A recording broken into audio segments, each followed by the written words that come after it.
Kennicott and McCarthy are nestled into the middle of Wrangell St. Elias National Park. At 13.2 million acres, the park is the largest in the United States, about the size of Switzerland or West Virginia. Kennicott is a former company mining town that operated for about 30 years until 1938.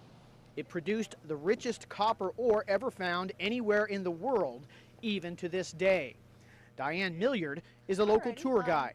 The reason Kennicott's so important is that Kennicott was the biggest thing going at the beginning of the century here in Alaska. It was kind of like the pipeline in Prudhoe Bay is at the end of the century, the later part of the century. That's what Kennicott was at the beginning part of the century. It was very technologically advanced. They had electric power in Kennicott before they had electric power in most of the lower 48. Very high-paying job to be working here, and most people came out to live, to work, not to live. They would come out and live in bunkhouses and just stay 6 months or a year, make a bunch of money, and get the heck out.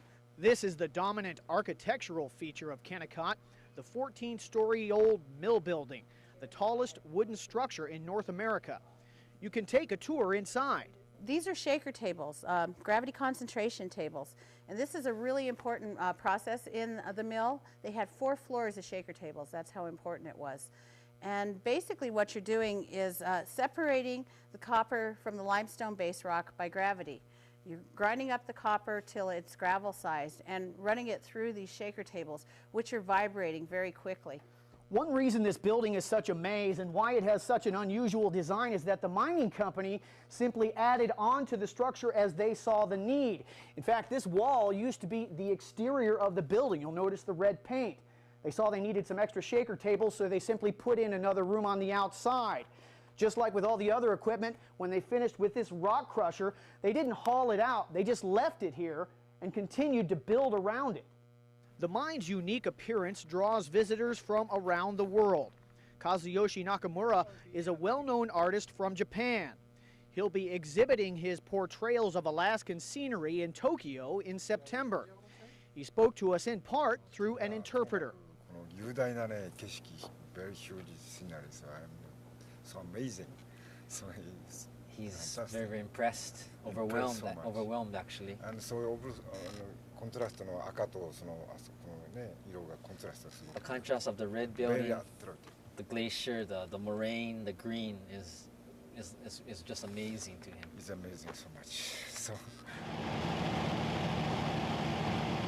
one of the favorite activities for tourists is what they call flight seeing, a short trip over the mountains near McCarthy and Kennicott.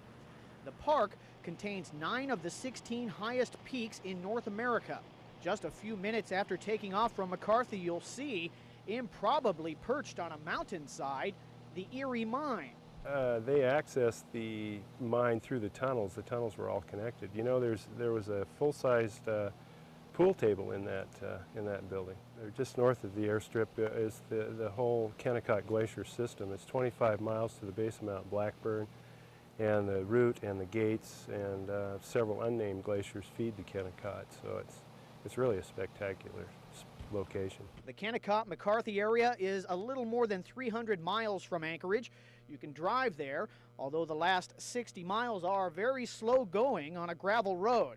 At the end of that road, you stop at a footbridge here leading into McCarthy. You cannot drive into the town, but it too is like taking a walk through the past. A trip to the McCarthy-Kennicott area could be one of your most unforgettable Alaskan experiences. In Kennicott, Kirk Chason, Inside Alaska.